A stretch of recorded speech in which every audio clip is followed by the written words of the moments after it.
Yang saya hormati Dekan Fakultas Ekonomika dan Bisnis Universitas Gadjah Mada, Bapak Eko Suwardi. Yang saya hormati juga Kepala Departemen Akuntansi, Bapak Singgi Wijayana PhD. Kemudian yang saya hormati Kepala Laboratorium Akuntansi, Ibu Dian Kartika Rahajeng. Yang saya hormati juga Bapak Ibu dosen Departemen Akuntansi, Fakultas Ekonomika dan Bisnis Universitas Gadjah Mada, dan seluruh peserta webinar yang berbahagia. Selamat sore dan salam sejahtera bagi kita semua. Semoga semua masih semangat ya. Perkenalkan, saya Anissa Burhan. Terima kasih saya ucapkan kepada Laboratorium Akuntansi dan juga program MD Ilmu Akuntansi atas kesempatannya hari ini untuk menjadi moderator pada webinar hari ini. Pada hari ini kita akan mengawali rangkaian series webinar pendekatan penelitian akuntansi dan bisnis. Rangkaian webinar ini seperti yang sudah dipublikasikan ada 7 series yang akan diselenggarakan selama bulan April sampai dengan bulan Juni. Series webinar ini diharapkan akan memberikan gambaran, insight, serta pemahaman kepada peserta, terutama mahasiswa yang sedang dan akan meneliti, dan juga bagi para peneliti umum tentunya, tentang pentingnya menentukan realitas atau ontologi yang juga apa yang bisa dianggap sebagai pengetahuan yang bisa diterima, yang bisa disebut juga dengan epistemologi. Nah, menurut Hamlin pada History of Epistemology di dalam Encyclopedia of Philosophy, epistemologi yang disebut juga sebagai filsafat pengetahuan adalah sebuah cabang ilmu filsafat yang mempelajari kodrat dan skop pengetahuan, pengandaian dan dasarnya, serta pertanggungjawaban terhadap sebuah pengetahuan itu sendiri. Epistemologi ini yang akan mengarahkan peneliti, yang orang-orang yang melakukan penelitian untuk menggunakan teori, metodologi, dan juga pendekatan penelitian tertentu untuk menjawab pertanyaan penelitian yang telah ditentukan berdasarkan asumsi ontologinya. Jadi ontologi dan epistemologi ini akan membentuk sebuah paradigma riset, paradigma penelitian, yang akan mengarahkan peneliti dalam melihat realitas dan bagaimana mengklaim realitas tersebut dan mencari teknik atau alat untuk mengklaim realitas tersebut. Kita akan mendengarkan dan juga berdiskusi mengenai paradigma riset ini sebetulnya pada ke-6 seri selanjutnya. Nah, pada hari ini kita akan mengawali seri webinar paradigma riset ini dengan sebuah pengantar filsafat dan pendekatan penelitian akuntansi dan bisnis yang akan disampaikan oleh rekan saya, Bapak Fogi Gautama Buana Putra, PhD. Pak Fogi adalah dosen Fakultas Ekonomika dan Bisnis, Departemen Akuntansi, sejak tahun 2014. Beliau merupakan salah satu koordinator juga pada Pusat Studi Laboratorium Akuntansi FEB UGM sejak tahun 2021. Beliau menamatkan pendidikan strata satunya pada tahun 2011, satu angkatan dengan saya. Saat itu termasuk mahasiswa yang sangat-sangat berprestasi pada bidang akademik. Kemudian beliau menamatkan pendidikan masternya pada tahun 2014 dan PhD-nya baru saja pada tahun 2020 di University of Essex, United Kingdom. Saat sekolah dan saat ini sebagai akademisi dan tentunya sebagai peneliti, fokus penelitian beliau adalah akuntansi sektor publik. Saya yakin hari ini kita akan mendengarkan paparan yang luar biasa dan semoga memberikan pencerahan ya bagi kita semua hari ini. Pak Fogi nanti kurang lebih waktu paparannya yang disediakan adalah kurang lebih 50 menit. Kemudian akan kita lanjutkan dengan sesi tanya-jawab, sesuai dengan peraturan yang sudah disampaikan oleh Master of Ceremony tadi. Baik, Bapak Ibu semua, mari kita sambut Bapak Fogi Gautama Buana Putra, PhD.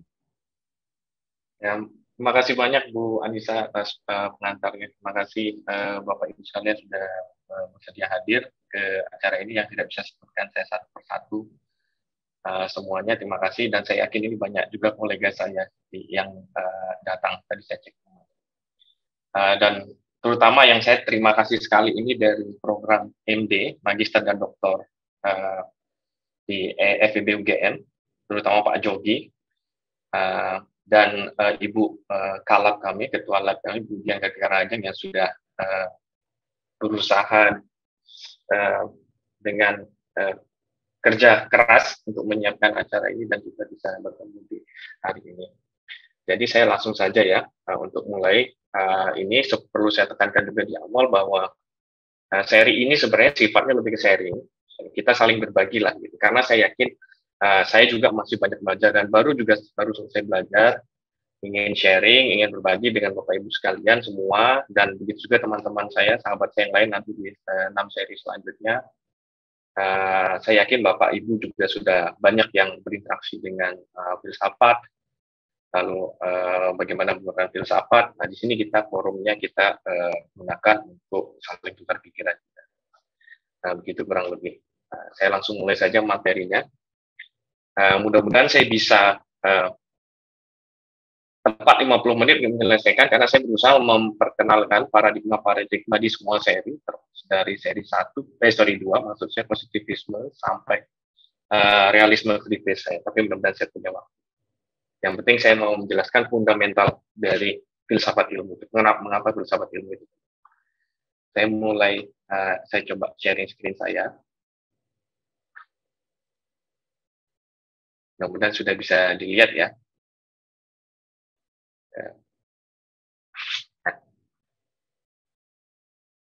Saya langsung mulai. Apa itu filsafat? Jadi filsafat itu, saya mencoba menggali beberapa sumber, berbagai macam sumber dari buku filsafat juga. Itu asalnya seperti biasa dari bahasa Yunani kuno. Jadi banyak pemikir-pemikir dunia itu, salah satunya pernah dengan Aristoteles. Nah, itu berasal dari Yunani. Yaitu artinya cinta pengetahuan atau wisdom atau kebijaksanaan. Nah, itu ada dua kata. Yaitu philo, mencintai, sophia. Bukan orang ya, tapi sophia itu pengetahuan. Jadi bukan mencintai sophia, tapi mencintai pengetahuan dan kebijaksanaan atau wisdom. Nah, lalu diolah lebih lanjut, bahwa dicapai kesepakatan filsafat itu kurang lebih, yaitu thinking about thinking, atau berpikir tentang berpikir. Apa itu berpikir? Lalu bagaimana, apa dasar kita membuat klaim terhadap sesuatu, atau things disebutnya di buku filsafat. Dan bagaimana, itu kan tadi things ya, sesuatunya. Lalu selanjutnya, bagaimana kita bisa mengetahui sesuatu tersebut. Jadi secara fundamental, filsafat itu adalah mencari filsafat pertama. Mencari prinsip pertama. Mencari dasar kita berpikir, fondasi kita berpikir, dan melihat suatu realitas di dunia. Nah, kenapa penting mempelajari filsafat? Ini secara akademis ya, saya coba mencarikan. Pertama, jelas filsafat bantu kita mengklarifikasi penelitian. Ini konteksnya langsung saja saya bawa penelitian ya, tapi bisa relevan juga untuk kehidupan sehari-hari, tidak hanya penelitian. Jadi filsafat itu membantu kita mengklarifikasi penelitian kita yang terkait dengan, misalnya, ya ada 4 poin utama saya sampaikan sini. Apa yang sedang kita pelajari? Suatu realitas kita lihat, lalu kita pelajari. Jadi apa itu realitas? Apa yang kita pelajari? Setelah kita melihat sesuatu tadi, things atau realitas, pertanyaan apa yang akan kita ambil kaitannya dengan realitas kita? Setelah itu kita punya pertanyaan. Nah, bagaimana kita menjawabnya? Yaitu menggunakan metode, atau lebih tinggi lagi metodologi. Yang keempat, ini kayak ada juga kaitannya dengan politik dan etika dari riset. Bagaimana kita bisa meyakinkan orang lain terkait validitas temuan kita? Nah, itu pentingnya filsafat ini secara akademik.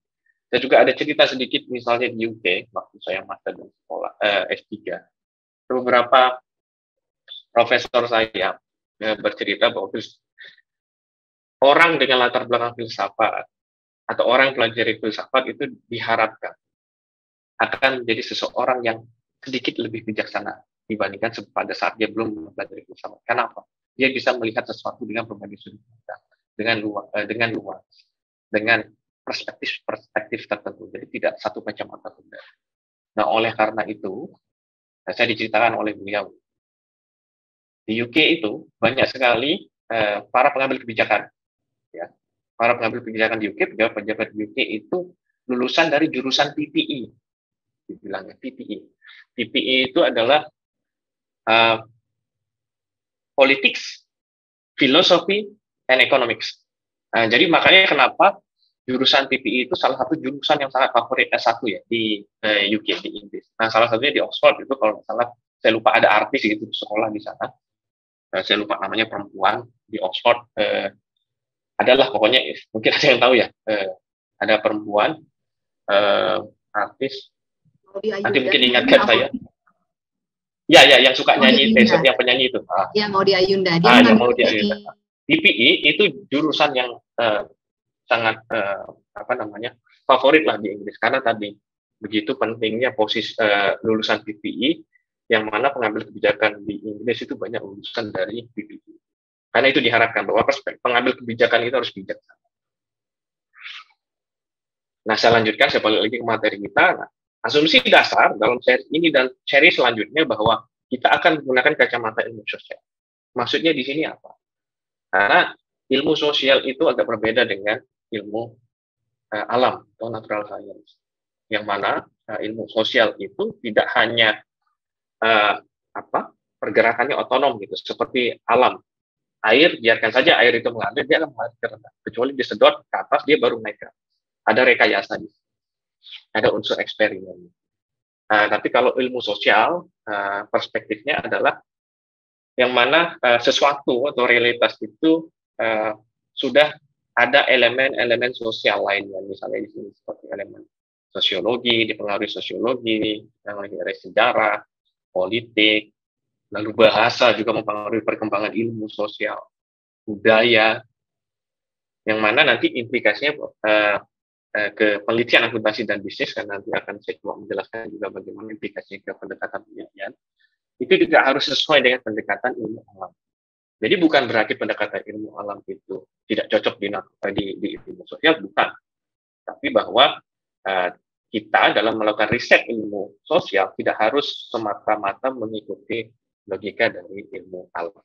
Nanti selanjutnya saya coba jelaskan lebih lanjut. Nah, lalu bagaimana kita ini mulai masuk ke mulai teknisnya ya, teknis tanggung jawab. Jadi kita mengevaluasi asumsi filsafat, asumsi dasar dari suatu filsafat untuk mengakuisisi suatu pengetahuan. Ada dua hal ya, ini yang sudah banyak sebenarnya. Saya yakin Bapak Ibu sudah sering membaca di buku filsafat, mau apapun itu, filsafat khusus akuntansi dan bisnis atau filsafat umum secara umum. Saya biasanya bacanya di buku-buku sosiologi dan di politik juga, bahwa ada ontologi dan epistemologi. Tadi sudah Bu Ica juga seperti jelaskan. Ontologi itu apa? Ontologi itu adalah dasar kita melihat realitas. Apa itu realitas? Itu pertanyaan ontologi. Kalau pernah baca paper, misalnya kalian sering membaca ontological question. This is di paper. This is ontological question that should be addressed. Itu maksud ontologi, melihat suatu bagaimana kita melihat suatu realitas. Asumsi terhadap sifat dasar atau nature dari sesuatu things yang sedang kita pelajari.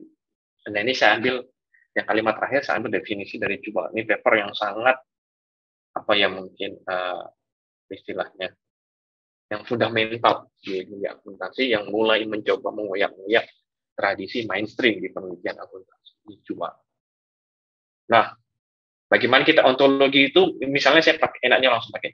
Kita melihat, katakanlah di depan kita ada meja. Kita lihat meja. Nah, bagaimana kita melihat meja itu? Menurut kalian, meja itu adalah punya definisi tertentu yang akan kita semua setuju, atau ada definisi khusus dari per orang yang tidak mau mengikuti definisi umum? Misalnya yang bisa berterima umum, definisi meja, berarti sifatnya objektif. Jadi realitas itu objektif, meja itu objektif.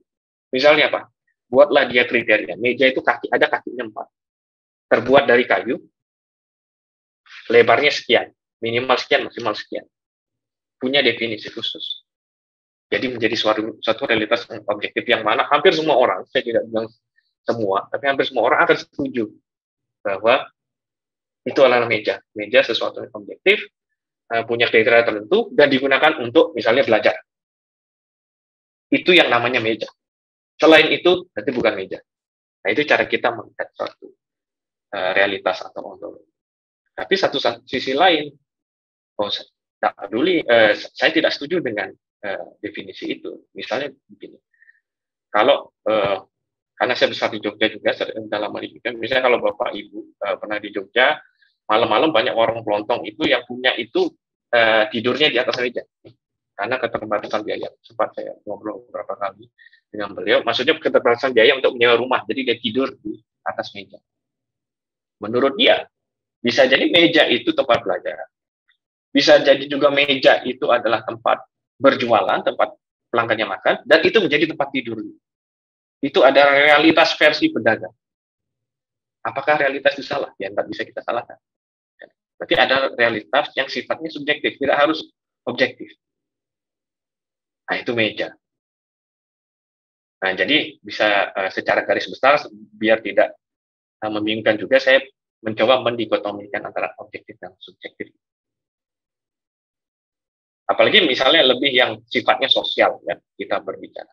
Kita melihat satu realitas, misalnya cantik. Apa? Realitas cantik itu apa? Apakah suatu realitas yang objektif? Nah, bisa saja kita mendefinisikan cantik. Matanya dua, ya betul dua sih. Matanya agak besar. Kulitnya sawo matang atau putih atau agak gelap, bisa. Rambut panjang, tinggi, langsing. Gitu. Malah serem ya kalau rambut panjang tinggi, gitu. Baju putih lagi. Nah, itu kita bisa mencoba melihat sesuatu yang objektifnya seperti itu, cantik. Nah, jadi beberapa orang akan setuju dengan definisi cantik. Tapi tempat mungkin di konteks tertentu, lingkungan tertentu, oh bukan begitu Pak. Cantik itu apa? Cantik itu adalah orang yang kita masak. Apakah itu salah? Tidak masalah. Itu realitas di pikiran dia. Apakah kita harus memaksakan realitas kita? Ya, sebagai orang yang bijaksana harusnya tidak. Itu adalah realitas yang harus kita terima. Tempat lain ada, saya ingat satu daerah di Afrika ada mendefinisikan cantik itu rambut pendek dan dan perut buncit. Jadi realitas itu bisa juga sangat kontekstual. Tidak harus berterima umum, kontekstual. Dia terbatas ruang dan waktu. Tidak harus universal. Yang mana universal itu biasanya dilandasi oleh realitas yang objektif. Tidak ada universal, definisi universal. Ada yang menyebutnya universalism. Nah, itu tidak harus seperti itu. Nah, itu ontologi bagaimana kita tes. Nah, kedua epistemologi. Nah, epistemologi ini yaitu bagaimana suatu realitas tadi yang kita sudah lihat, objektif atau subjektif. Nah, subjektif juga bisa ada yang menyebutnya terkonstruksi secara sosial karena berdasarkan kesepakatan antara beberapa orang lalu mengkonstruksi suatu definisi menjadilah dia konstruksi sosial atau subjektif. Subjektif untuk orang-orang tertentu. Nah, apakah itu objektif atau subjektif misalnya? Nah, epistemologi itu yaitu bagaimana suatu realitas itu kita pahami.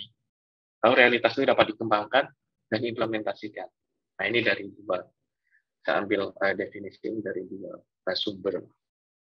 Nah, jadi contohnya, bagaimana kita melihat suatu realitas meja yang objektif? Nah, epistemologinya, meja yang objektif itu kita pelajari. Caranya mempelajari ini seperti apa? Bagaimana kita bisa menerima ini objektif? Tadi misalnya, cara epistemologi, susunlah kriteria, apa yang disebut meja. Oke, kriteria, lalu warnanya seperti apa, dan lain sebagainya. Begitu juga tadi, untuk kriteria meja yang alat tidur. Nah, kriteria itu muncul dari bisa perorangan atau per kelompok masyarakat tertentu, dan kriteria itu bisa berbeda-beda. Makanya subjektivisme, salah satu ciri utamanya adalah menghasilkan realitas yang multiple, berbeda-beda. Itu karena dia sifatnya subjektif. Kalau subjektif sudah jelas tidak bisa generalisasi. Nah, tadi itu. Lihatlah, kita tanya orang-orang. Menurutmu meja itu apa? Kita tanya orang. Tapi kalau misalnya kita objektif, ya kita susun kriteria. Lalu kita uji kriteria. Nah, yang ketiga yang mau saya tekankan juga ada yang disebut aksiologi, yaitu untuk secara garis besar, maksudnya aksiologi itu adalah mencapai kemaslahatan manusia. Jadi melihat ontologi, epistemologi, ada juga dibungkus oleh apa yang disebut aksiologi. Bahasa gampangnya, pentingnya suatu fenomena atau suatu realitas. Kenapa penting? Itu yang aksiologi. Apa manfaatnya? Itu masih aksiologi. Kalau di riset, misalnya begini, Bapak Ibu sebagian besar komunikasi dan bisnis. Misalnya Bapak Ibu mau mencari riset, melakukan riset di Antartika. Di Antartika. Risetnya apa? Tentang SPM, tentang sistem pengenalan manajemen di Antartika yang akan dilakukan oleh orang-orang Eskimo. Ontologinya ya tergantung, bisa objektif, subjektif, atau ontologi yang lain. Epistemologinya saya susun kriteria bagaimana suatu sistem penilaian manajemen yang baik. Sudah disusun, lalu gap-nya jelas. Siapa yang pernah melakukan penelitian SPM di Antartika? Mungkin tidak ada. Gap-nya jelas-jelas. Oh, ini gap. Udah pede kan? Pede, belum pernah diteliti. Nah, itu kan biasanya banyak sekali klaim di artikel ya, artikel belum pernah teliti. Pertanyaan selanjutnya yang ini yang harus yang kaitannya dengan riset aksiologi. So what? Pentingnya kita mau meneliti SPM, betul tidak ada Antartika, jangan-jangan nggak ada perusahaan di Antartika gitu. Ngapain meneliti Antartika?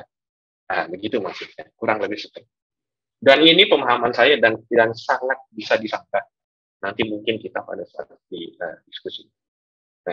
Ontologi, epistemologi, satu kesatuan, dan aksiologi, yang mana dia akan mempengaruhi mereka, itu akan mempengaruhi bagaimana kita melakukan riset, pendekatan riset apa yang kita akan gunakan. Itu ada membentuk suatu paradigma riset. Paradigma riset banyak sekali, terutama yang berasal dari ontologi yang non objektif. Artinya yang objektif, saya yakin Bapak Ibu sudah hampir semua sangat familiar, ya, positivisme ini. Jadi ini yang disebut mainstream. Banyak sekali riset di ilmu sosial, tidak hanya di akuntansi dan bisnis, tapi saya coba dibaca juga di politik, administrasi publik, sejarah. Bukan sejarah, politik, administrasi publik. Ya, banyak juga yang menganggap positivisme ini adalah pendekatan mainstream. Kalau di akuntansi, ini positivisme ini tumbuh subur di di Amerika Serikat dan Amerika Utara, Kanada, karena daerah utara, positivisme. Nah, pionirnya ini salah satu yang terkenal, saya itu sudah sangat familiar, Karl Popper. Ini Karl Popper ini adalah seorang filsuf ya. Dia darahnya Austria, kalau tidak salah Austria dan British, Inggris, yang terkenal dengan falsifikasinya.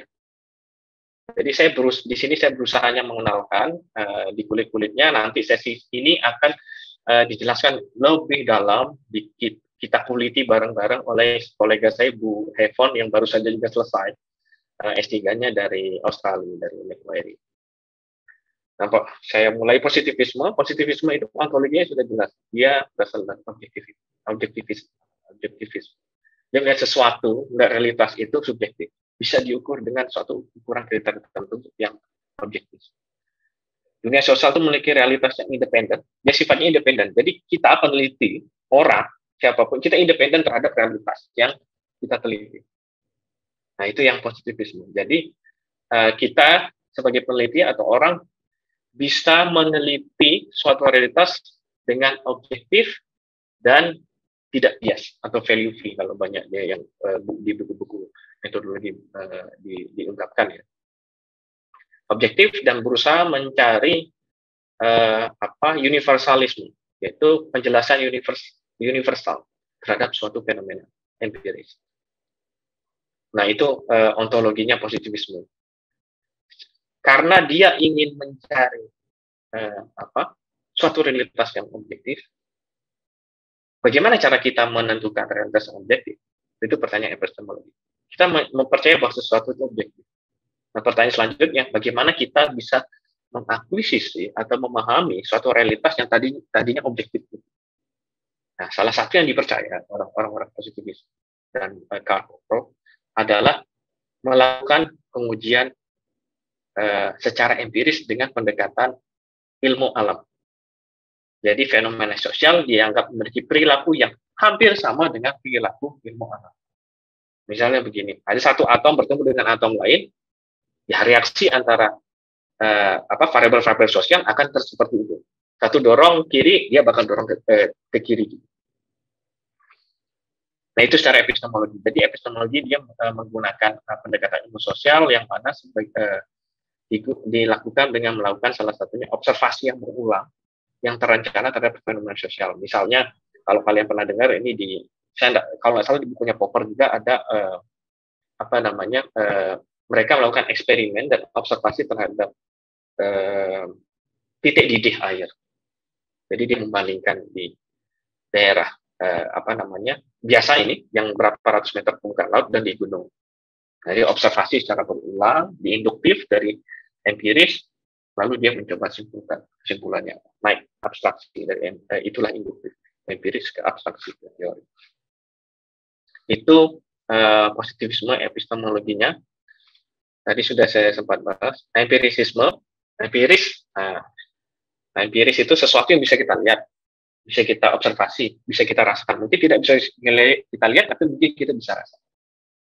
Itu maksud empiris. Jadi yang bisa diteliti adalah sesuatu yang kita bisa rasakan, bisa kita lihat. Dia cenderung menggunakan hukum alam, tadi sudah jelaskan, regularitas, salah satu kata kuncinya.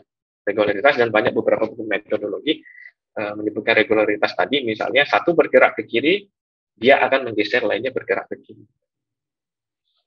Nah itu. On the induktif, tadi sempat saya bahas. Tapi pertanyaan kita selanjutnya, apakah realitas itu semata-mata harus yang terlihat, atau secara empiris, yang bisa kita rasakan? Bisa kita lihat, bisa berdampak ke kita. Nah, itu pertanyaan yang mungkin harus dijawab oleh positivisme. Misalnya paling gampang, Tuhan. Siapa yang nggak percaya? Ayo, ada yang pernah lihat nggak? Gitu. Ada yang pernah merasakan? Mungkin merasakan kasihnya. Tapi pernah diuji. Nah, mungkin nanti selanjutnya akan kita bahas. Maka adalah dia ide. Gitu. Misalnya orang-orang yang saya kenal ateis, ya betul, saya percaya Tuhan, gitu. Beberapa waktu saya ngobrol, mereka bilang, oh kami percaya Tuhan, tapi Tuhan in concept, okay? This idea of God. Gitu. Jadi idea ini real ada, memang nggak bisa disentuh, tapi dia mempengaruhi kita atau makhluk-makhluk sosialnya berperilaku. Misalnya paling gampang kan, sholat 5 waktu, ibadah, lalu sedekah. Ada sesuatu yang kalau ditanya kenapa? Oh, karena ajaran saya seperti ini, Tuhan saya bilang seperti ini, saya melakukan itu. Nah, itu kan tidak murni kita bisa rasakan, tapi kita lakukan. Nah, itu positivisme. Secara umum, tadi saya sudah sebutkan ontologi dan epistemologinya. Lalu pendekatannya, oleh karena tadi mengikuti hukum alam, pendekatannya cenderung kuantitatif, mengkuantifikasikan objek, variabel-variabel tertentu. Biasanya pada umumnya ya, ini tidak harus karena banyak sekali metode kuantitatif. Ini misalnya saja pengumpulan data survei yang besar, pengujian hipotesis tertentu menghubungkan tadi satu variabel dengan variabel lainnya yang dinominasi oleh analisis data kuantitatif. Jadi matematika dan statistik itu sangat kental di penelitian yang sifatnya positivisme. Saya dulu pernah iseng di suatu kuliah umum filsafat.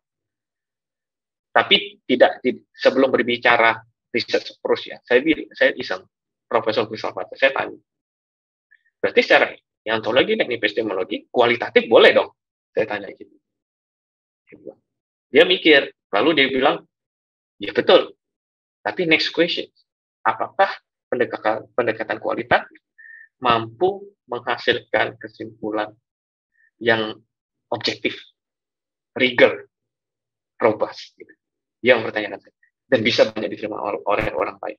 Secara ontologi, epistemologi memungkinkan, tapi practically itu bisa atau tidak. Nah, gitu. Waktu itu dia tidak juga nggak menjawab pasti. Nah, itu saya masih sampai sekarang tetap berpikir juga seperti itu. Masih memikirkan sebaiknya bisa atau tidak.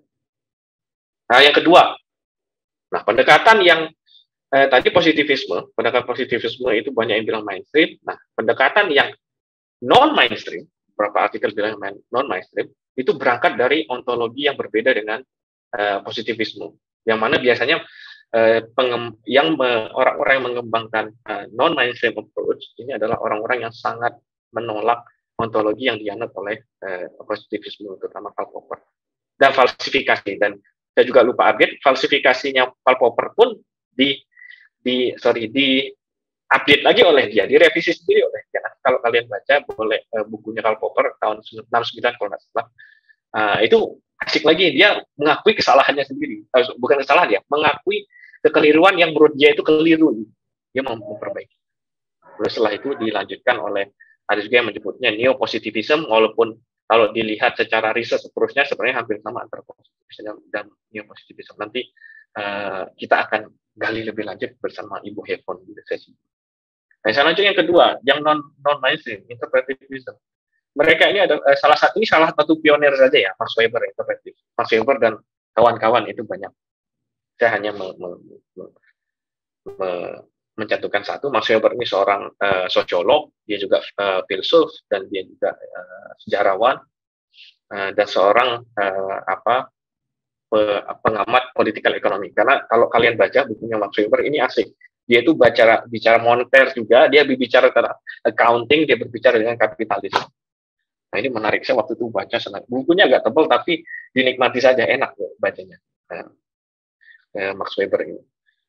Nah, mereka yang menganut interpretivisme ini berasumsi bahwa realitas itu realitas itu subjektif. Tidak ada realitas yang objektif. Kenapa? Karena realitas itu, proses kita memahami realitas itu dimediasi oleh aktor sosial. Aktor sosial, manusia sudah jelas memiliki subjektivitas yang tinggi. Karena apa? Paling gampang seperti ini. Saya yang lahir dan besar di Mataram, di NTB, itu akan berbeda pemahamannya tentang orang-orang yang besar di Jogja misalnya. Nah, itu proses realitas itu kita cerna. Nah, karena kita mencerna realitas seperti itu, orang-orang ini percaya bahwa realitas yang kita gambarkan itu subjektif, bergantung orang-orang tertentu. Saya dengan teman-teman yang lahir di besar di Jogja, untuk realitas tertentu bisa saja sangat berbeda. Misalnya saya dulu suka ngomong tinggi, biasa aja ngomong tinggi itu penegasan. Tapi ternyata teman-teman saya tersinggung gitu. Oh, ternyata di daerah tertentu kita nggak bisa terlalu tinggi ngomong, nadanya maksudnya. Nah, jadi mulailah saya turun nada saya. Tapi berat badan susah turun. Ya, siapa yang mengkonstruksi realitas? Karena dia dimediasi oleh aktor sosial. Aktor sosial itulah yang mengkonstruksi realitas. Terkonstruksi secara sosial suatu realitas. Tadi misalnya saya bilang cantik di misalnya di Jawa dengan di daerah lain bisa jadi berbeda. Benua Asia dan benua Afrika tadi saya sudah bilang cantik itu beda. Sudah jelas suatu realitas itu sangat subjektif, bergantung dari konteks dan lingkungan di sekitarnya. Dan itu dikonstruksi oleh aktor-aktor sosial tadi.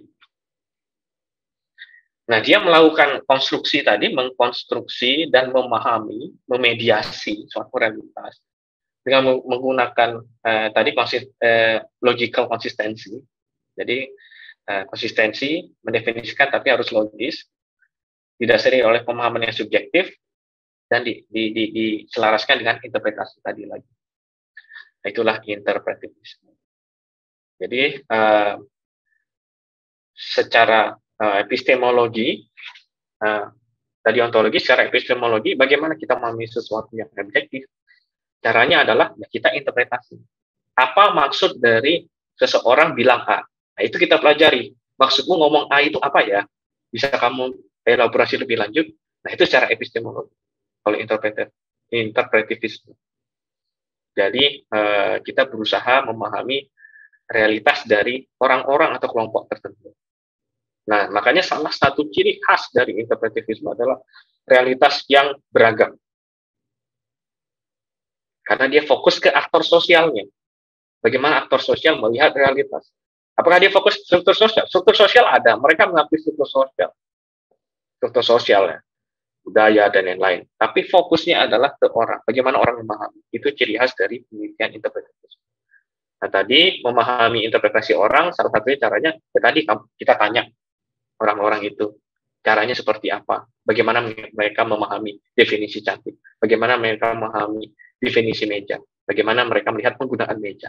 Itu kita dalami satu persatu secara epistemologi. Nah, oleh karena itu, interpretivisme itu kecenderungannya sangat kualitatif. Biasanya mereka melakukan observasi dan melakukan wawancara. Nah, ini ada contoh-contoh. Tadi saya di Di positivisme tidak saya bukan berarti saya mendiskriminasi ya, tidak saya lampirkan khusus penelitiannya apa, karena gampang sekali mencari penelitian positivisme. Saya yakin kalian semua atau hampir kalian semua sudah pernah melakukan penelitian positivisme. Atau tinggal ketik counting review, nah itu sudah semua sudah muncul di sana. Nah ini beberapa contoh penelitian interpretif. Ada Boland tahun 93, ada Mortison 99 dan Quatron and Hopper, mungkin ini yang paling banyak kalian jumpai ya, Quatron Hopper. Ini dua orang hebat, kebetulan saya juga pernah ketemu, berbicara, mereka mesti berbicaranya filsafat dulu, baru membicarakan temuannya seperti apa. Nah ini misalnya Quatron Hopper 2005, dia menginvestigasi implementasi ERP di dua perusahaan berbeda, dan bagaimana mereka menemukan bahwa implementasi ERP itu dipahami secara berbeda oleh para pekerja, termasuk top management. Nah itu ciri khas dari interpretivisme. Nah interpretivisme itu agak luas juga sebenarnya. Saya yakin Bapak Ibu kalau pernah baca beberapa tulisan tentang interpretivisme, beberapa penelitian yang sifatnya subjektif tadi, ontologinya, dia sebagian besar dimasukkan ke interpretivisme. Misalnya tadi Max Weber juga banyak teorinya yang agak kritikal, tapi tetap dikategorikan sebagai interpretivisme. Jadi interpretivisme secara konsep ini adalah konsep yang luas. Karena apa? Nanti sesi 3 kita akan berbicara dengan fenomenologi. Fenomenologi dan hermeneutics ini metodologinya salah satu. Dan poststrukturalisme. Jadi yang menganalisis diskursus, tidak hanya aktor sosial, tapi diskursus yang muncul dari suatu peristiwa, itu beberapa tulisan juga mengkategorikannya sebagai penelitian sifatnya interpretivisme. Bagaimana dengan teori pemilihannya? Banyak juga tadi teori-teori yang ditulis Weber itu sifatnya interpretivisme juga. Kalau pernah dengar juga misalnya teori ANT, Actor Network Theory, dia berontologi dari interpretivisme, subjektivisme. Nah, teori-teori yang berkembang itu juga banyak didasari oleh ontologi tertentu. Makanya kalau kalian lihat, baca penelitian dengan layanan tertentu, oh pantesan kritikal nih, teorinya kritikal. Atau justru ada teorinya yang agak interpretif, dibuat kritikal, di touch up gitu, dan ditambahkan beberapa elemen agar menjadi lebih kritikal. Dan itu sangat biasa nih, penelitian-penelitian ilmu sosial, terutama akuntansi dan bisnis. Nah, tadi fenomenologi, ya ini akan disampaikan sesi ketiga oleh sahabat saya, Pak Richard. Pak Richard ini sudah hampir selesai biasanya di Glasgow, di UK juga. Jadi mohon doanya juga, semoga segera, sudah sedikit sekali, tinggal finishing gitu, tinggal tidak fundamental gitu. Kemarin saya ngobrol-ngobrol ya. Beliau akan mencoba menjelaskan apa itu fenomenologi. Tadi tokohnya juga banyak, saya cuma sebutkan dua, Max Weber dan Alfred Schultz. Dua-duanya filsuf, bisa dibilang ada juga sosiolog. Itu masih berkaitan dengan interpretivisme, tapi dia fenomena. Ini bisa jadi pemahaman saya yang salah juga, sangat bisa diperdebatkan. Jadi fenomenologi itu tidak semata-mata fokus ke aktor sosial gitu. Aktor sosial hanya salah satu fokusnya juga, tapi dia fokus ke bagaimana memaknai suatu interaksi, suatu proses, suatu fenomena dari sudut pandang yang subjektif tadi. Jadi tidak semata-mata fokus pada realitas yang diciptakan oleh aktor sosial atau tercipta oleh aktor sosial, tapi dia juga fokus pada interaksi, proses. Bagaimana kita memaknai interaksi antara satu orang dengan orang lain, atau organisasi dengan organisasi lain. Itu ontologi dari fenomenologi. Misalnya, saya ambil contoh ini karena tadi irisannya sangat besar, jadi saya tidak banyak berbicara fenomenologi di sini. Coba kita lihat dosen. Bisa nggak kalian mendefinisikan dosen itu? Mesti banyak kan definisinya. Satu, mungkin baik, murah nilai, pelit nilai, killer, ramah, ketus, macam-macam lah. Dan itu pernah saya merasakan. Jadi pernah saya juga dibilang penguji yang killer. Oh ya sudah, nggak apa-apa. Ya kan itu interpretasi mereka kan, mahasiswa, saya nggak bisa salahkan. Nah, setelah itu fenomenologi dia berangkat sedikit lebih luas. Bagaimana kita melihat orang lain berinteraksi dengan dosen ini. Misalnya ini, saya punya mahasiswa, setelah dia tahu misalnya kualitas saya, dia mendefinisikan saya sebagai dosen seperti apa. Lalu bagaimanakah dia berinteraksi dengan saya? Nah, itu yang dilihat fenomenologi. Dia melihat juga proses interaksi antara aktor sosial ini. Jadi, balik lagi seperti yang saya bilang, irisannya jelas, sangat besar dengan interpretivisme. Ada juga yang bilang fenomenologi ini salah satu cabang dari interpretivisme, yaitu fenomenologi. Nah, pendekatannya bagaimana? Fenomenologi, ada yang bilang pendekatannya lebih ke etnografi. Mereka terjun ke lapangan, mengobservasi, berusaha masuk ke dalam proses itu, dan merasakan apa yang dirasakan oleh aktor sosial. Dan interpretivisme, termasuk fenomenologi, itu mereka mengakui bahwa hasil penelitian itu juga bisa bias. Karena apa? Tadi yang saya contohkan, peneliti itu juga makhluk sosial. Apakah realitas itu bisa dipisahkan dengan peneliti? Orang-orang interpretivisme atau non-mainstream, non-objectivism berpendapat tidak bisa. Kita itu satu realitas. Dengan kita sudah blur dengan realitas itu sendiri. Jadi memisahkan diri dengan sesuatu yang diteliti itu agak sulit. Karena peneliti pun punya biasnya sendiri masing-masing. Nah, misalnya yang paling gampang misalnya begini, ini tidak hanya berlaku di penelitian ya, tapi kita juga memahami suatu proses. Misalnya begini, ini bukan rasis ya, ini misalnya saja orang Jogja itu terkenal halus. Pada saat misalnya saya punya sahabat orang Jogja, dia ngomong tinggi ke saya. Gimana sih kamu ini kok begini-gini? Kok nggak bisa? Nadanya tinggi. Nah, saya yang hidup di lingkungan yang biasa dengan omongan dengan nada tinggi, saya menganggap itu, biasa aja. Dia ngomong biasa aja ke saya gitu. Saya memahaminya seperti itu gitu. Ternyata dia ngomong, ya, oke, terus gimana sebaiknya? Saya nggak nganggap dia marah. Tapi pada saat dia berbicara dengan sesama orang Jogja misalnya, orang Jogja itu paham. Waduh, ini wong nesu ki karo aku gitu. Orang ini marah sama saya. Harus gimana ya? Itu orang berbeda, itu observer berbeda. Saya, nggak biasa. Sini. Malah saya pegang-pegang kepalanya. Ayo kita kerja bareng. Padahal dia sudah marah banget. Gitu. Nah itu salah satu ciri khas dari interpretivisme dan fenomena. Saya lanjutkan ke poststrukturalis. Nah tadi seperti yang saya bilang juga ada yang mengkategorikan poststrukturalis bagian dari interpretivisme. Tapi dia mempunyai ciri khas tertentu yang membedakan dia dengan murni dari interpretivisme poststrukturalis. Poststrukturalis itu ide awalnya dari strukturalisme, yang mana ini juga saya sangat hati-hati mendefinisikan strukturalisme. Karena apa? Karena strukturalisme itu sendiri banyak sekali definisinya dan banyak sekali orang mengkategorikan apa itu strukturalisme. Jadi strukturalisme yang saya anggap di sini adalah yang cenderung ke arah positivisme. Jadi kondisi sosial atau struktur sosial yang mengkondisikan aktor sosial. Itu strukturalisme. Ada yang menggunakan pendekatan kuantitatif, ada yang kualitatif. Itu strukturalis.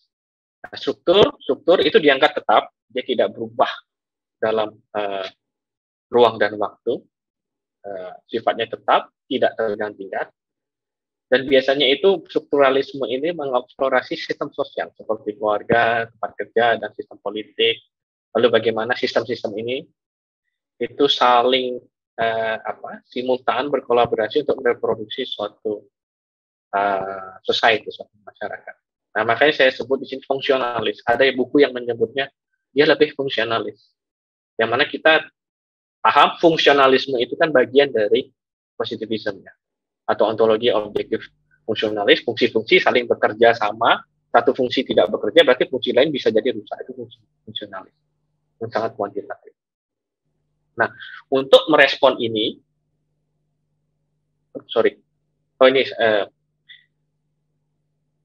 ini cenderung fokus Laulek Jadi menghasilkan hukum ya, seperti hukum alam. Tadi fungsi satu tidak bekerja, yang lain mungkin tidak bekerja. Misalnya manusia gitu loh.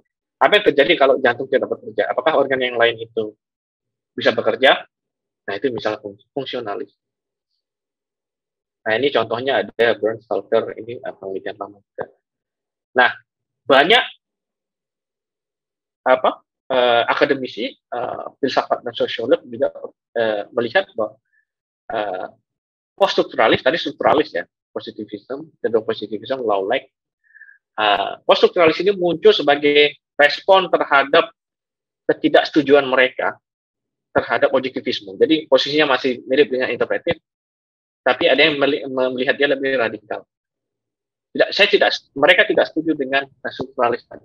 Maka disebutlah post-strukturalis. Ini beberapa tanda kutip di dengkotnya ya. Ini saya yakin sudah banyak baca juga Bapak Ibu sekalian.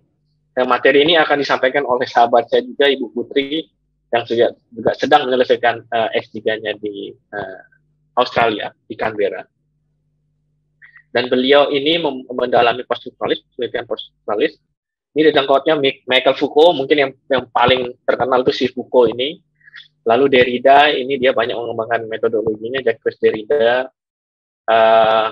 Norman Fairclough juga, dan ini Laclau dan Mouffe. Nah, ini sebenarnya salah satu mereka ini dosen di kampus saya, tapi saya tidak mendalami poststrukturalis. Jadi pernah si Laclau dan Mouffe ini mengadakan webinar, tapi saya tidak sempat hadir. Dia menentang pemikiran strukturalisme, dan mereka percaya bahwa realitas itu terbentuk secara objektif. Nah, hampir sama interpretif atau non-mainstream. Nah, tapi yang membedakan dia dengan interpretif yang fokus ke aktor sosial adalah bagaimana realitas itu terbentuk dimediasi oleh bahasa dan teks. Misalnya begini, kita bilang orang tadi cantik atau ganteng, nah, proses itu kan dimediasi oleh kata-kata kan, atau ada buku teks, buku-buku, literatur yang menulis bahwa misalnya cantik apa, ganteng apa, dan itu dimediasi oleh teks. Muncullah suatu realitas yang dimediasi oleh teks, yang mana mereka juga percaya bahwa mereka juga harus menggali apa yang tidak ada di dalam teks gitu. Ada makna implisit. Nah, memahami makna implisit ini kan juga sangat relatif. Makanya posisi epistemologi dari poststrukturalis ini adalah relativisme. Malah ada juga yang buku yang bilang poststrukturalis itu relativisme. Udah relativisme. Karena apa? Dia mengakui kebenaran secara relatif. Sangat relatif. Karena proses mengkonstruksi fenomena atau realitas itu sangat relatif. Tergantung ruang dan waktu. Tergantung konteks sosial. Nah, oleh karena itu, pendekatan riset yang banyak digunakan oleh peneliti poststrukturalis adalah melakukan dekonstruksi teks. Teks itu baik itu bahasa dan tertulis. Itu ini salah satu tokohnya Derrida ini tahun 67, dia mendekonstruksi teks, melihat signify dan signifier. Signifier itu apa yang dia tujukan, yang ingin dia sampaikan. Signify itu maknanya apa? Signify dan signifier. Nah, mungkin nanti ini Bu Putri yang akan banyak membahas di sini. Nah, ini contoh, misal ini yang paling gampang ya, membayangkan proses dekonstruksi teks. Dekonstruksi teks. Dekonstruksi teks ini juga banyak yang menyebutnya discourse analysis atau analisis diskursus. Yang lebih dalam lagi namanya critical discourse analysis, itu dikembangkan juga oleh Norman Fairclough. Nah, dekonstruksi analisis diskursus itu misalnya begini. Kalau saya sebutkan misalnya, ini saya contohkan saja. Bu Ica hari ini cantik ya. Itu maksud saya apa dari sana? Ada yang bisa memaknai enggak? Hari ini cantik Bu Ica itu. Ada makna di belakang itu enggak? Maknanya apa? Kita mendekonstruksi apa yang saya katakan gitu. Kira-kira maknanya apa? Ada nggak makna di belakang? Bu Ica itu cantik hari ini. Pertanyaan selanjutnya, loh kemarin Kemarin belum tentu berarti. Belum tentu berarti kan? Tapi apakah saya bilang Ibu Ica kemarin tidak cantik? Enggak. Tapi saya bilang Ibu Ica sekarang cantik ya. Hari ini cantik Bu Ica itu. Nah itu contoh analisis diskursus. Itu simpelnya salah satu teknik. Memang tekniknya jauh lebih kompleks, lebih dalam. Kira-kira seperti itu cara mendekonstruksi apa saja yang ingin apa signifier-nya apa, signified-nya apa, makna yang terkandungnya itu. Mohon maaf saya pakai signifier, agak kesulitan juga saya mentranslasi.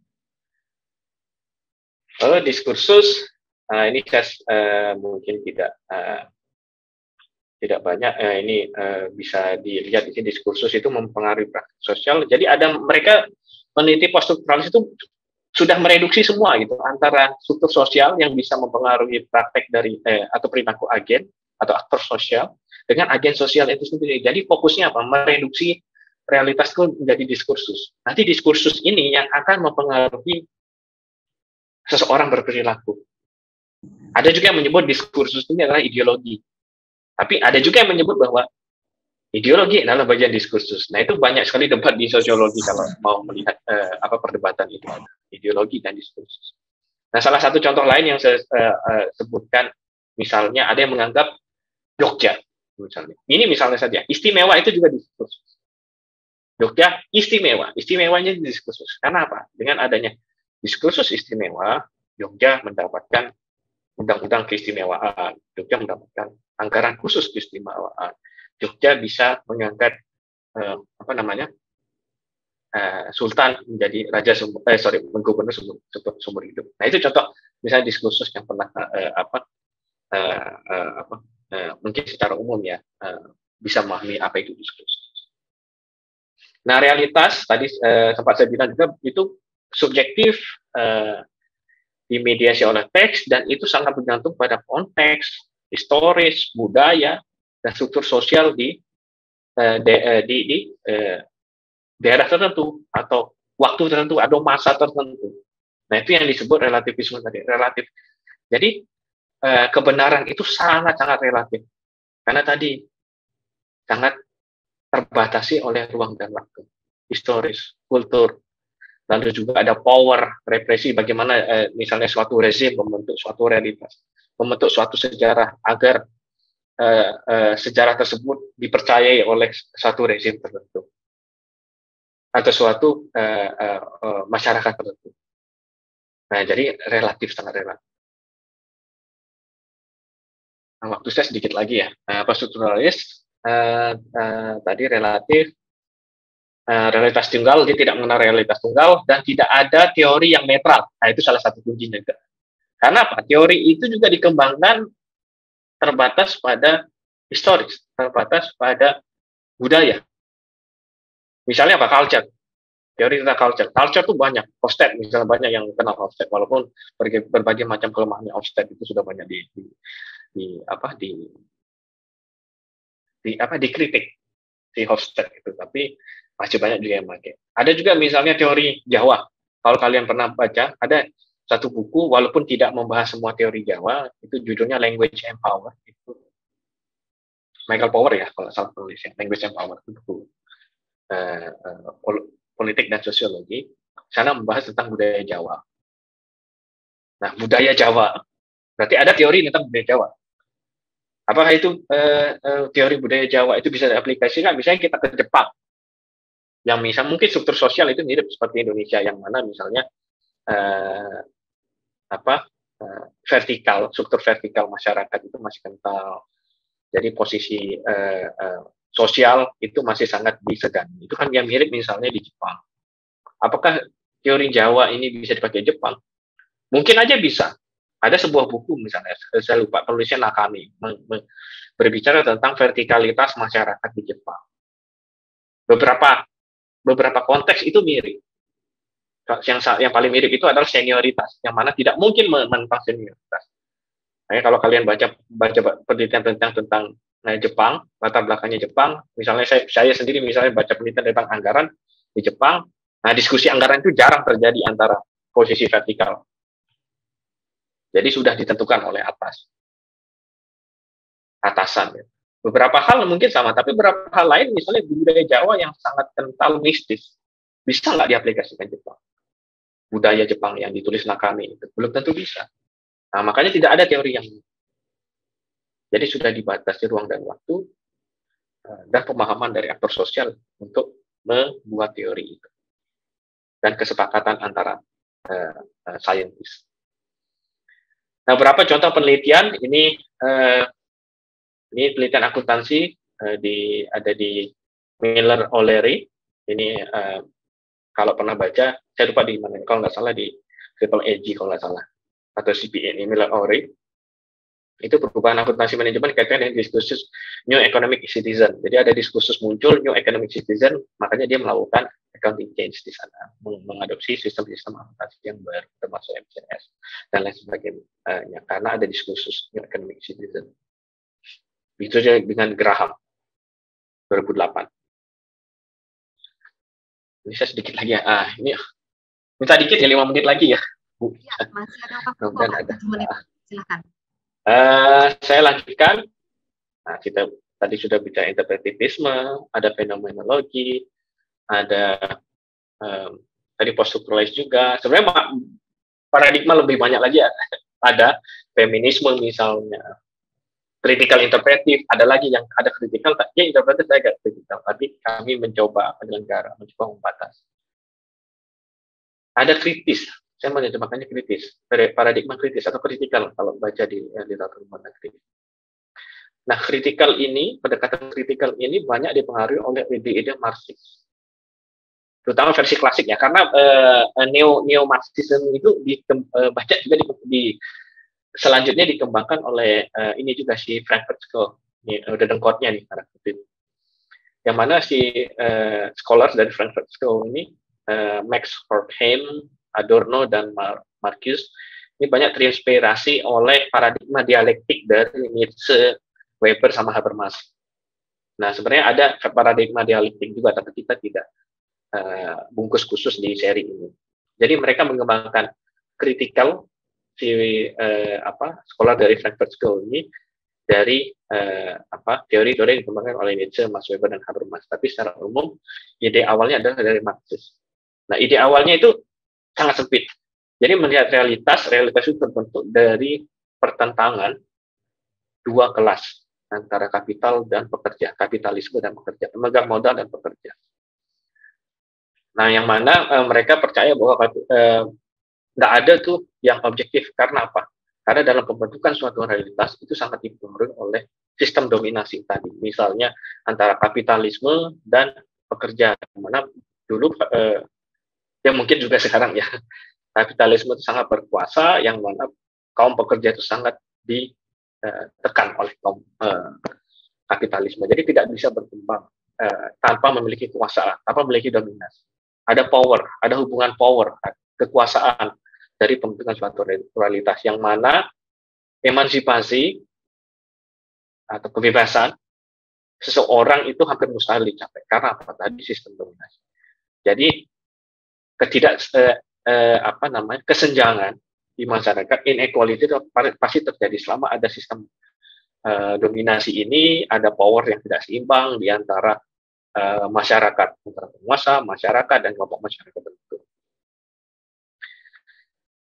Lalu, ini tidak ada poin objektif dari pengetahuan, karena objek dan subjek pengetahuan itu historis, tadi historis terbentuk dari sistem dominasi, turun membentuk realitas yang ada saat ini. Misalnya paling gampang ya, tapi saya tidak berusaha mereduksi, tapi contohnya misalnya, kok saya misalnya sulit dapat kerja, atau kok saya gaji saya tidak naik. Nah, realitas-realitas seperti itu sangat kental di penelitian yang sifatnya kritikal atau kritis. Karena tadi gaji yang tidak naik, itu berasal dari praktek pengusaha yang dari zaman dulu, misalnya dari zaman Belanda, bahwa ya memang yang penguasa itu, ya, yang bisa menentukan tarif atau gaji itu, ya itu si penguasa itu. Yang berimplikasi kita sekarang, ya kita begini-begini aja nih hidupnya. Selain dari mungkin kalau orang lain juga bilang, kamu aja mungkin yang kurang kerja keras. Termasuk link juga. politik. Misalnya, saya milih A.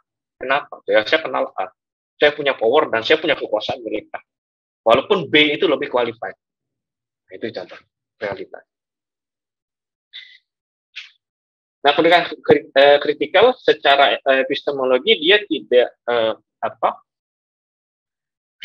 berpaku pada metode tertentu, dia terbuka terhadap metode apapun, asalkan bisa menggali sumber dari inequality di masyarakat atau kesenjangan di masyarakat. Bisa menggali siapa yang berkuasa, siapa yang dinominasi, siapa yang mendominasi. Jadi berusaha merekonstruksi struktur sosial.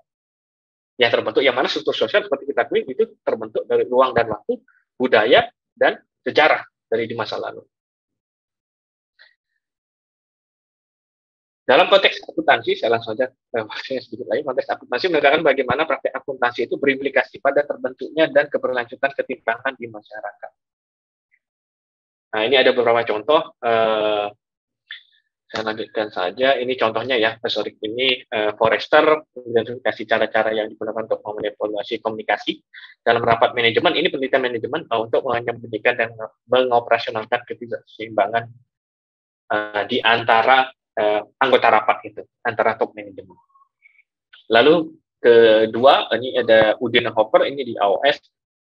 Mereka menginvestigasi praktek sistem pengendalian manajemen di sebuah perusahaan di Bangladesh, yang mana praktik manajemen itu termasuk tadi eksploitasi pekerja itu banyak dikuasai oleh hubungan politik antara si pemilik perusahaan dengan penguasa di sana, juga dikaitkan dengan institusi sosial di sekitarnya, yang mana institusi sosial di sekitarnya tidak memungkinkan terjadinya kesamaan tadi, yang mana misalnya minimum gajinya sudah sangat rendah. Jadi dimampukan, proses dominasi itu dimampukan oleh institusi sosial di sekitarnya. Juga budaya dan dinamika organisasi. Nah, ini asik papernya kalau mungkin mau baca. Nah, saya masuk yang terakhir, sebutnya critical realism. Kenapa disebut critical ada realism? Karena ini salah satunya yang berpendapat bahwa sesuatu yang tidak bisa kita lihat, sesuatu yang tidak bisa kita sentuh secara empiris, bukan berarti dia tidak ada. Ini contoh. Ini contoh. Nah, ini contohnya. Tadi saya bilang Tuhan, kita percaya walaupun kita tidak bisa lihat, kita tidak bisa rasakan. Ini secara tidak langsung kita rasakan. Begitu juga dengan di ilmu saya pernah tanya juga di ilmu alam ya, kaitannya dengan aplikasi kritikal realisme.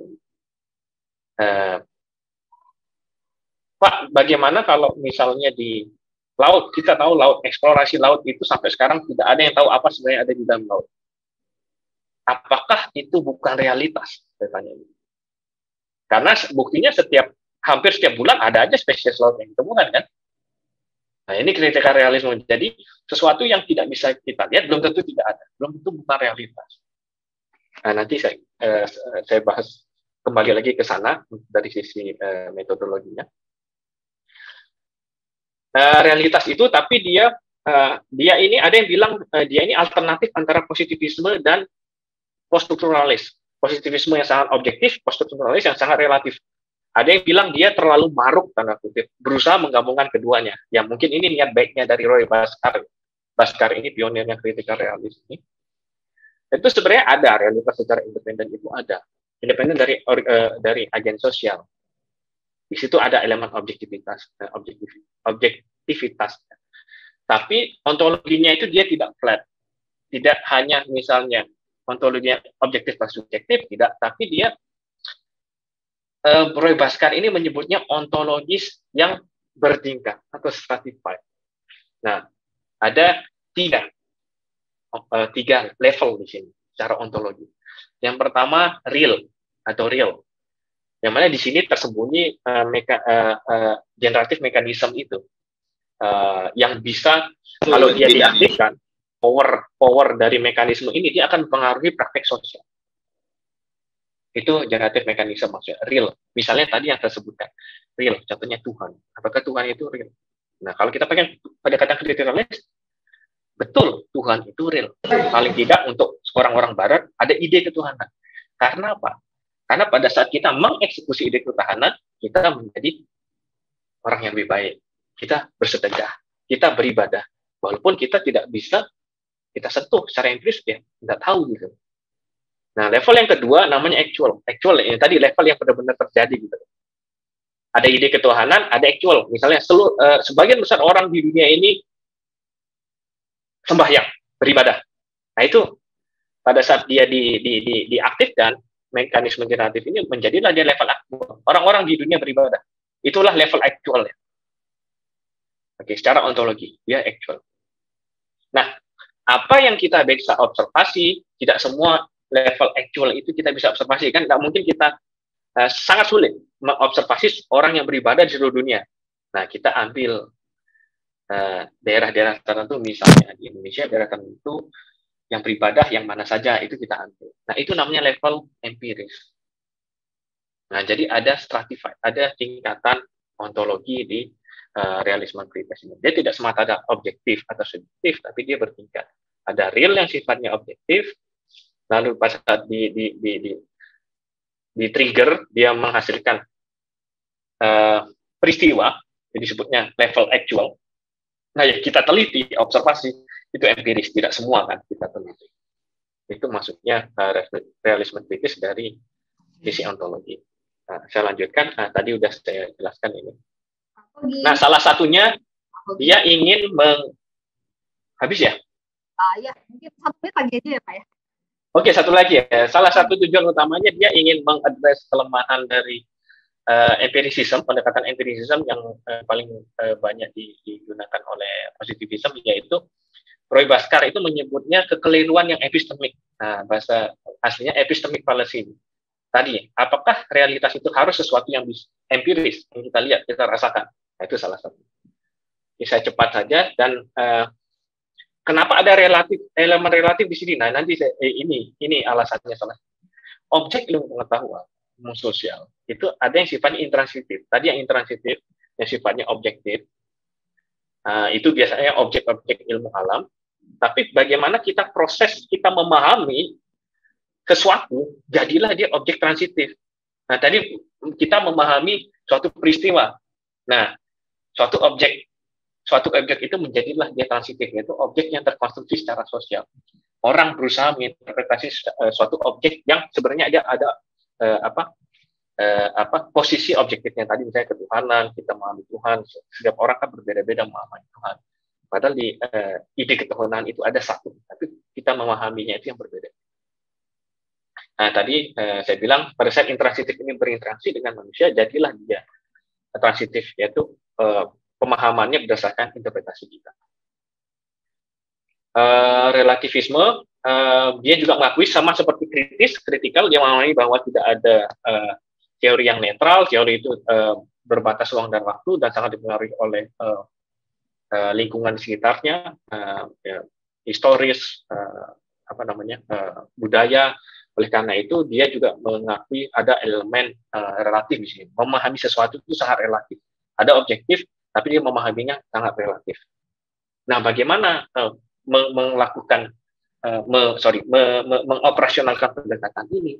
Nah, si orang-orang kritika realis ini, mereka menyebutnya menggunakan proses retroduktif. Jadi proses retroduktif itu adalah proses kita memahami level real tadi. Nah, itu tujuan utama kritika realis, memahami level real. Karena itu sangat sulit kita sentuh, kita lihat, kita memahaminya dari level empiris.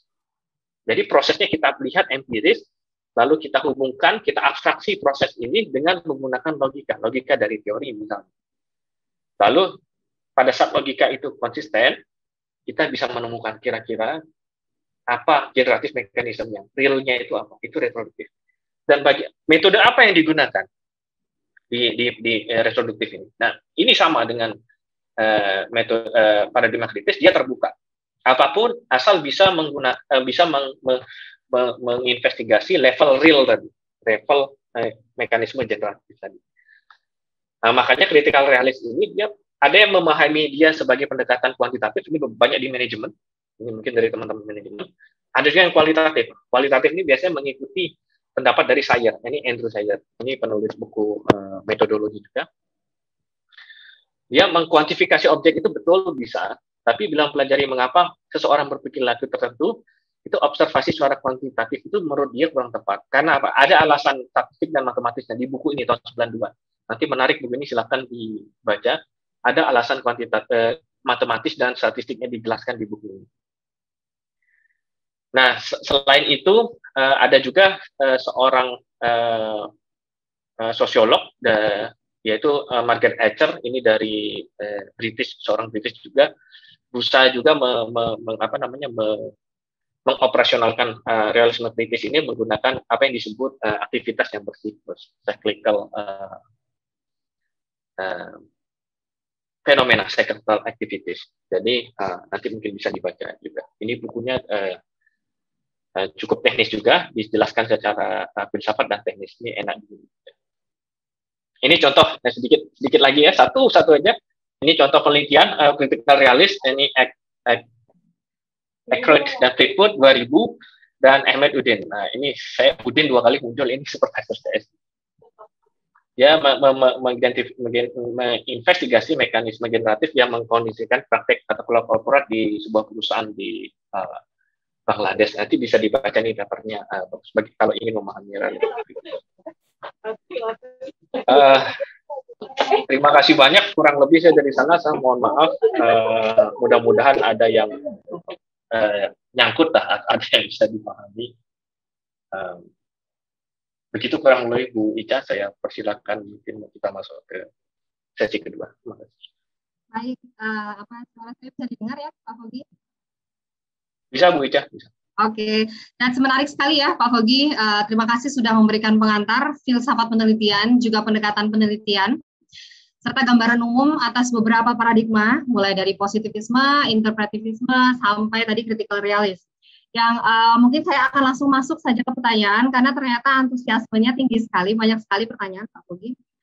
Mungkin saya mulai dari komentar dulu ya, yang ada di YouTube ini.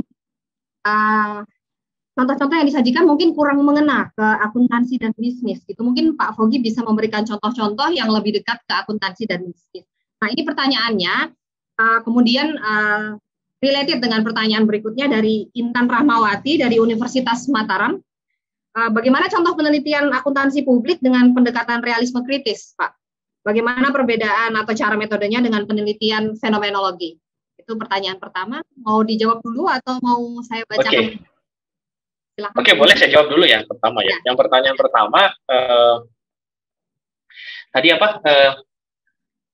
Bagaimana penelitian akuntansi publik dengan mungkin kritis? Oh, yang realisme kritis ya, bukan secara umum ya? Oh ya, makasih Ibu dari Universitas Mataram ya.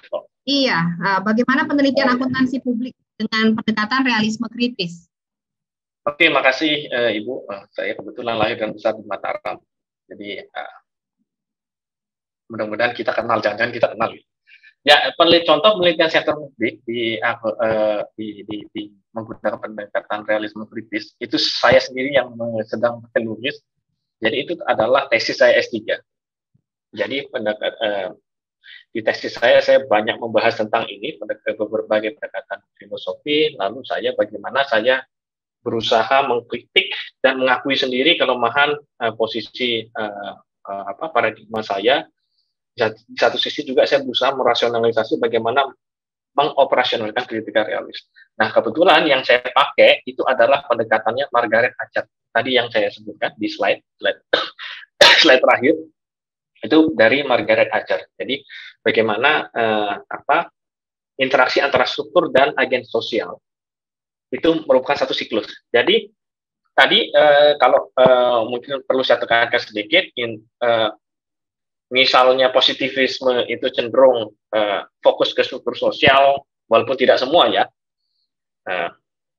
Lalu interpretivisme itu fokus ke aktor sosial, tapi ini dua pendekatan ini kan sering dikritik, makanya muncul pendekatan-pendekatan yang lain. Misalnya yang dua-duanya itu harus dipertimbangkan, interaksi antara struktur dan aktor sosial, yang mana misalnya tadi kritikal, lalu institusionalis, kalau kalian saya akan pernah baca. Nah, salah satu juga kritikal realis, yang mana dua ini saling berinteraksi. Nah, operasionalnya tadi kita harus tujuannya apa? Tujuannya apa? Jelas tujuan kita adalah mengidentifikasi mekanisme generatif. Nah, di level real tadi. Caranya gimana? Ya kita lihat di empiris yang terjadi di lapangan itu apa. Misalnya, ini misalnya. Saya pakai contoh Jogja. Jogja, oke. Jogja dia dapat apa namanya? Ini Kesultanan Kadipaten, dia itu melakukan sertifikasi tanah, yang mana disebut Sultan Ground dan Paku Alaman Ground. Nah, Kadipaten dan Kesultanan Yogyakarta ini, itu kan pribadi ya, bukan instansi publik, kalau kita melihat definisinya. Tetapi Ibu, dia itu dapat dana, dapat anggaran dari pemerintah pusat malah, karena dana keistimewaan itu ditransfer dari pemerintah pusat. Dapat dana, dia didanai. Jadi kok berpikir, loh kok lagi kan pribadi, kok sertifikasinya didanai oleh dana publik gitu. Nah, itu kan level empirisnya kita apa namanya, kita meraba-raba di sana. Nah, lalu apa namanya, setelah kita mengetahui level empirisnya, kita cobalah mulai naik. Apa yang menyebabkan ini terjadi? Salah satunya apa? Tadi saya sebutkan misalnya diskursus istimewa. Oh, Jogja ini istimewa. Dia bisa mengangkat Sultan sebagai gubernur, Paku Alaman sebagai wakil gubernur, dan mendapatkan dana keistimewaan. Dan mendapatkan 5 poin keistimewaan lainnya dalam apa namanya, Undang-Undang Keistimewaan Yogyakarta. Nah, itu mulai kita naik. Nah, selain itu apa? Kita naik lagi. Tidak hanya istimewa ini kenapa muncul juga. Nah, naik lagi. Muncullah, oh ternyata istimewa ini muncul karena apa? Karena politikal dan historis. Maksudnya apa? Bahwa Jogja dan Indonesia itu punya hubungan yang erat, terutama pada saat merdekanya Indonesia. Jogja salah satu yang mengakui apa, kemerdekaan Indonesia, dan juga Jogja memutuskan bergabung, dan pada saat agresi militer Belanda kedua, apa namanya, ibu kota pindah ke Jogja, dan kesultanan itu membiayai pemerintahan. Oh, ini mekanisme generatifnya gitu. Oh, ini toh strukturnya, historisnya, bahwa tadi di empiris kita tahu, oh apa namanya, sertifikasi tanah sultan itu pakai dana negara. Karena apa? Karena tadi ada political historis, kita berusaha mencari, kita abstraksi. Nah, ini namanya proses reproduktif, abstraksi sampai ke level real. Apa yang menyebabkan dia bisa di level empiris itu terjadi? Apa kausal penyebabnya apa? Jadi ada juga sharing dengan paradigma positivism tadi, kausalnya. Begitu kira-kira Bu Anissa. Nah, kalau ada lagi penelitian yang sudah publish ya, sudah publish di CPA, Critical Perspective of Accounting, on Accounting, itu penulisnya Ashraf sama Udin, ini supervisor saya juga, itu tahun 2015, tentang rezim militer di perusahaan. Itu ada, itu critical realis. Di sektor publik, sorry, bukan perusahaan, di sebuah institusi pemerintah. Nah, di sana ada. Terima kasih banyak Pak. Gitu, Bu. Ya, ada lagi? Ibu, ya. Semoga Ibu Intan bisa mendengar jawabannya tadi ya. Kemudian ya, ada artikelnya. Ada satu pertanyaan lagi dari Muhammad Faisal, Universitas Wiraraja. Sebetulnya apa urgensi dari penggunaan teori pada riset interpretif? Apakah itu perlu? Jika perlu, bagaimana penggunaan teorinya? Oke. Makasih. Ini pertanyaan. Saya asumsikan mungkin mahasiswa S3 juga ya. Ya. Ini sering sekali muncul. Kenapa teori? Kenapa kita tidak pragmatis saja langsung menjelaskan?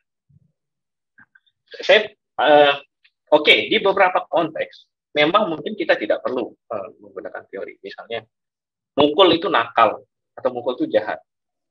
Ya, teorinya apa? Ya mungkin kita tidak perlu teori untuk menjelaskan, menyimpulkan mukul itu jahat. atau mukul itu tidak baik. Betul. Itu mungkin yang kalau kondisi secara umum.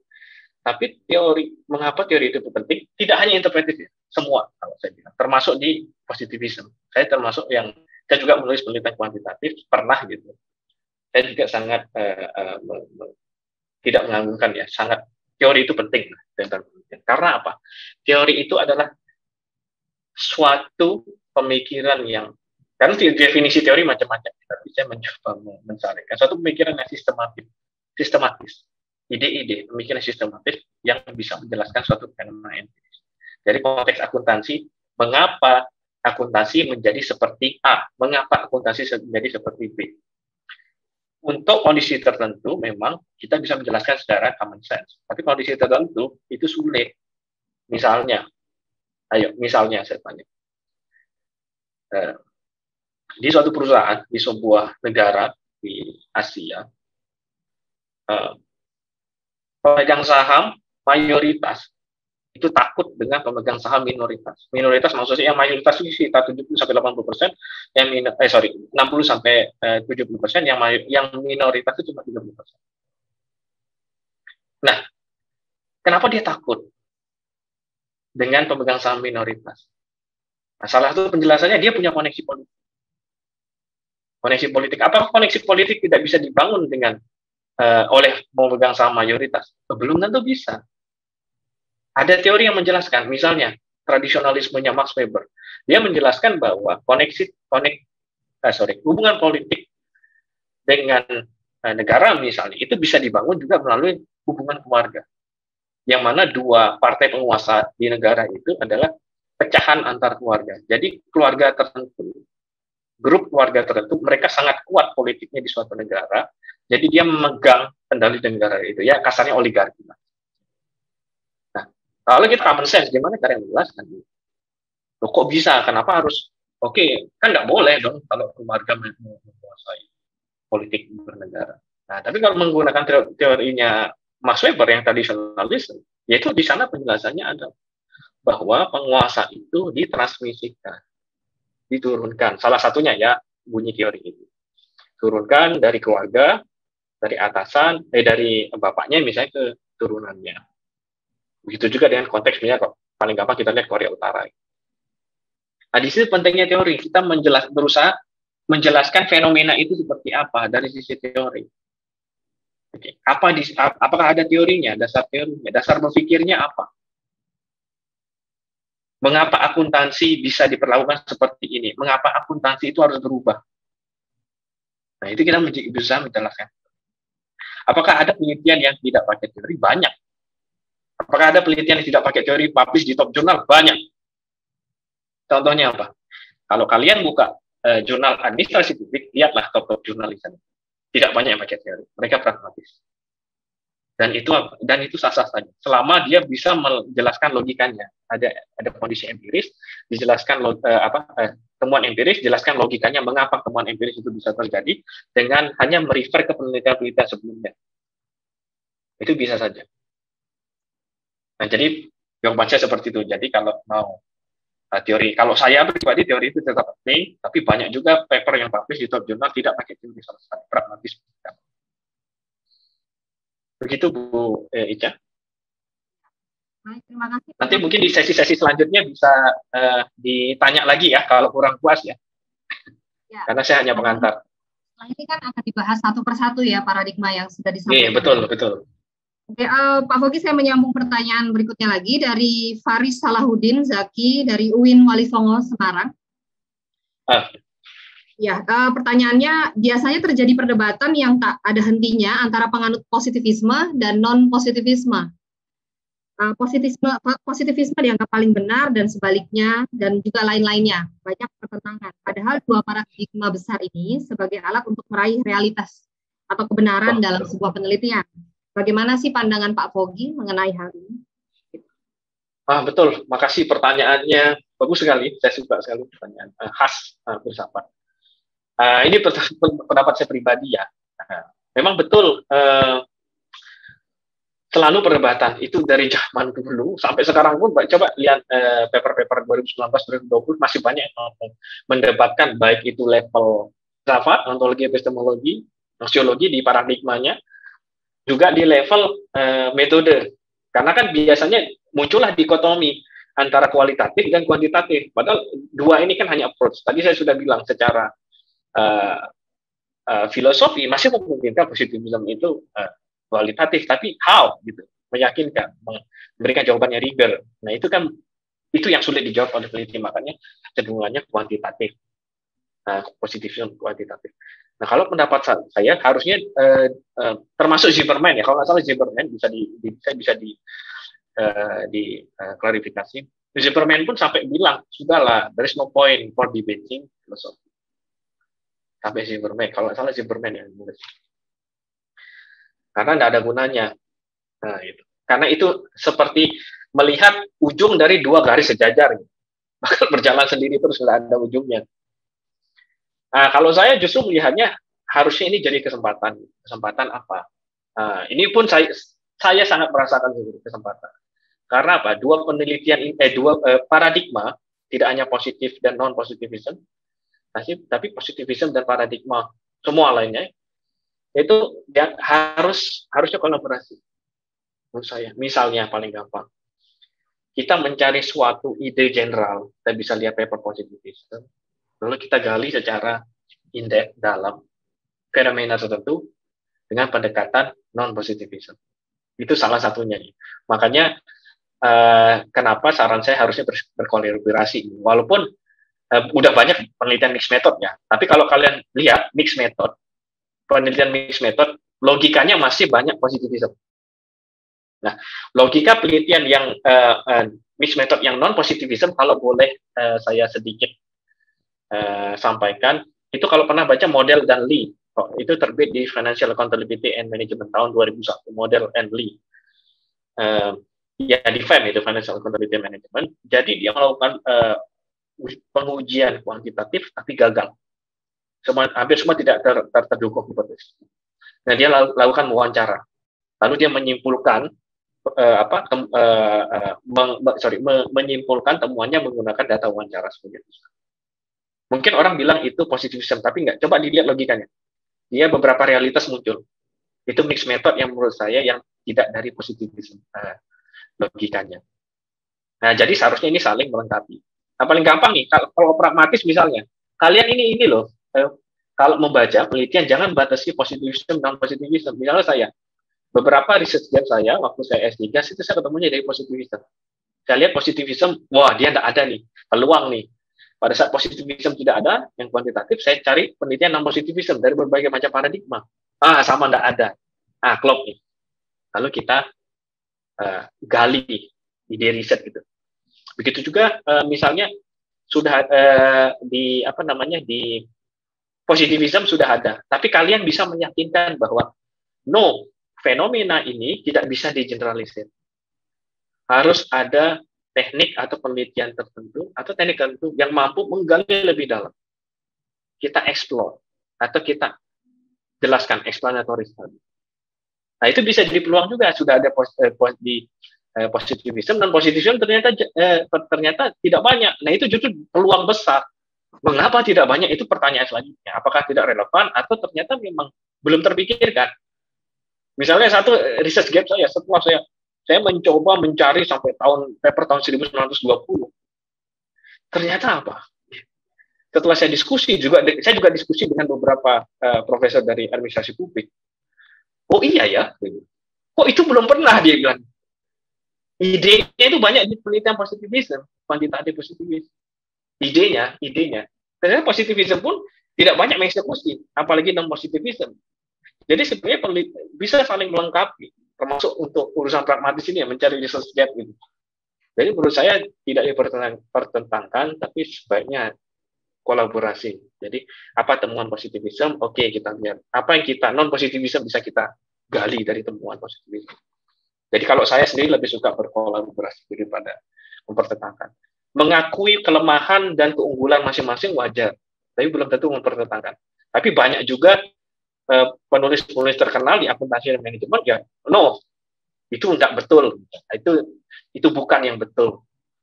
Misalnya RIP di manajemen, kalau ada yang pernah tahu RIP, Reed 2005 itu, dan beberapa 2000 banyak papernya, dia mempertentangkan objektivisme dan relativisme, dia poststrukturalis dan positivisme. Pokoknya menurut dia yang tepat itu harusnya critical realist gitu. Begitu Bu Ica. Karena dan pendapat orang lain bisa sangat berbeda dengan saya. Baik, terima kasih Pak Fogi atas jawabannya. Mungkin saya berlanjut ke pertanyaan berikutnya. Satu lagi kali ya Pak ya, sebelum kita masuk ke penutupan.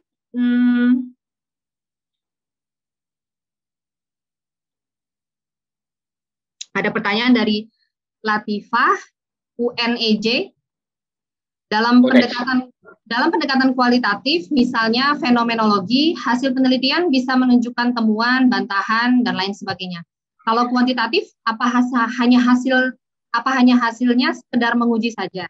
Lalu kontribusi teoritisnya, apa sekedar memverifikasi saja? Terima kasih. Oke, terima kasih. Mungkin saya sedikit konfirmasi ya, penelitian non-positivism tadi disebut fenomenologi. Malah saya jarang melihat penemuan, tidak ada dia membatas sesuatu gitu. Fenomena non-positivism, tapi dia menjelaskan SP. Dia menjelaskan bahwa misalnya satu fenomena, kenapa dia cenderung ke A? Kenapa orang itu cenderung baik? Kenapa orang itu cenderung jahat? Kenapa ada orang baik dan orang jahat? Kenapa ada orang yang punya dua kualitas itu dalam satu orang? Dia tidak berusaha, dia menjelaskan, to explain gitu, menjelaskan suatu temuan, fenomena, tapi tidak harus membantah. Jadi non-positivism itu banyak menjelaskan. Nah, begitu juga tadi saya kaitkan dengan teori. Tadi kan kalau kita ingat, ya ini kok kayak gini udah bisa nyalain lampu kan? Kental dengan falsifikasinya ya. Dia mencoba membuktikan, menguji suatu teori dengan hipotesis apakah itu terdukung atau tidak. Itu peran dari teori di penelitian positivisme. Tapi yang non-positivisme, teori itu bukan diuji. Teori itu menjelaskan. Dia ada di sana untuk menjelaskan. Ataupun teori itu justru bisa termodifikasi atau diperluas teori itu sendiri, tergantung temuannya ya. Tergantung temuannya itu kuat atau tidak. Tapi sangat sulit juga memodifikasi teori yang sudah ada ya, tergantung temuannya.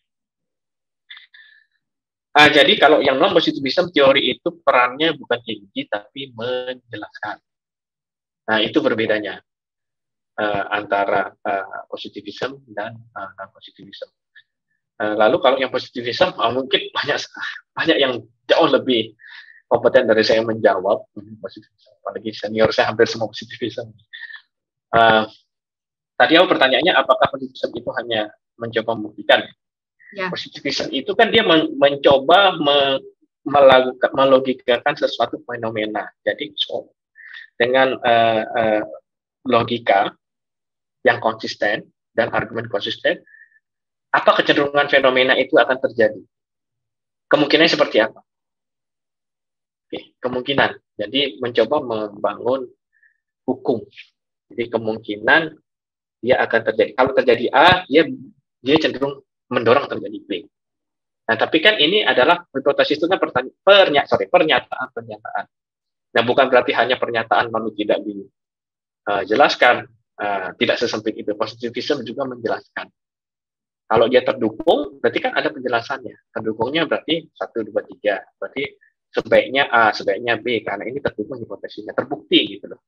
Terdukung. Satu sisi, kalau dia tidak terdukung, harus dijelaskan juga. Mengapa tidak terdukung? Gitu. Ada suatu argumen, hipotesa, menyatakan tadi, bahwa misalnya manajer yang tegas cenderung bisa menghasilkan laba yang tinggi misalnya. Nah, kalau itu tidak terbukti, hipotesisnya tidak terdukung, ya kenapa? Itu kan ada jelas menjelaskannya. Jadi tidak sesempit itu penelitian positivisme. Begitu juga dengan non-positivism. Non-positivism memang lebih menjelaskan lebih dalam menggunakan teori-teori sosial. Jadi misalnya salah satu joke yang pernah saya dengar dengan ternyata tidak hanya di Eropa gitu, di Indonesia juga. Joke ya, kalau non-positivism itu harus pintar nulis gitu, karena harus bisa merangkai kata-kata dan menjelaskan. Kalau non-positivism yang penting cuma kita bisa menggunakan angka, membuktikan, mendukung, tidak mendukung, sudah menjelaskan secukupnya. Itu job ya.